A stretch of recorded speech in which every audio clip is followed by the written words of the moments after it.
मेरा नाम सुरेश है। मैं एक बड़े शहर में नौकरी करता हूँ। घर की हालत ठीक ना होने के कारण हमेशा से मुझ पर घर की जिम्मेदारी रही, इसलिए प्यार और लड़की कभी मेरी जिंदगी में आई ही नहीं। लेकिन अब 1 महीने से मुझे प्यार क्या होता है इसका एहसास हो रहा है। मैं जिस फ्लैट में रहता हूँ वो एक सोसाइटी में है और मेरे फ्लैट की बालकनी से मुझे रोड के उस पार एक लड़की अपने फ्लैट की बालकनी से बैठी देखती ही रहती है। शुरुआत में मुझे लगा था कि यह मेरी गलतफहमी है, लेकिन जब ये बार बार होने लगा तो मुझे यकीन आया कि शायद मेरी तरह वो भी प्यार की तलाश में है। मैं अपने ऑफिस से शाम 6 बजे आता और आते ही सबसे पहले बालकनी में जाता।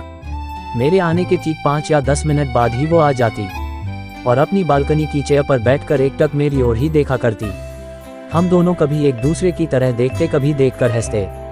हमारे फ्लैट की दूरी इतनी थी कि हमारी आवाज़ एक दूसरे तक नहीं पहुंच सकती थी।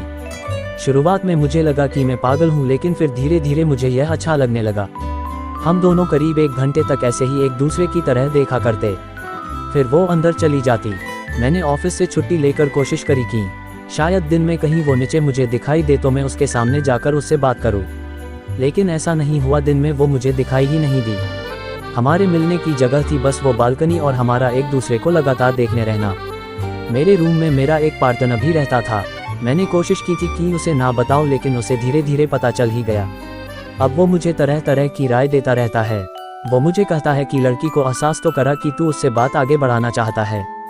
इस तरह दोनों कब तक बालकनी से एक दूसरे को देखा करोगे।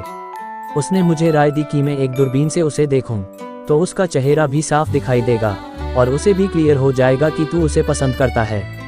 उसने मुझे दूरबीन लाकर भी दे दी, लेकिन मेरी हिम्मत नहीं हुई। मुझे लगा कि कोई उसका घरवाला अगर देख लेगा तो हमारी लव स्टोरी शुरू होने के पहले ही खत्म हो जाएगी।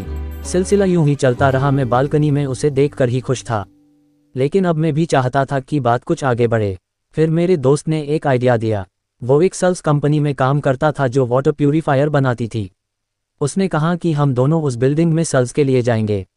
मेरा मन अभी भी विचलित था। मेरे मन में सवाल थे कि कहीं उससे से मिलकर मुझे जो अभी खुशी मिल रही है वो भी खत्म ना हो जाए। लेकिन अब मिलना जरूरी हो गया था। उसे भी एहसास होना चाहिए कि मैं उसे देखना चाहता हूँ।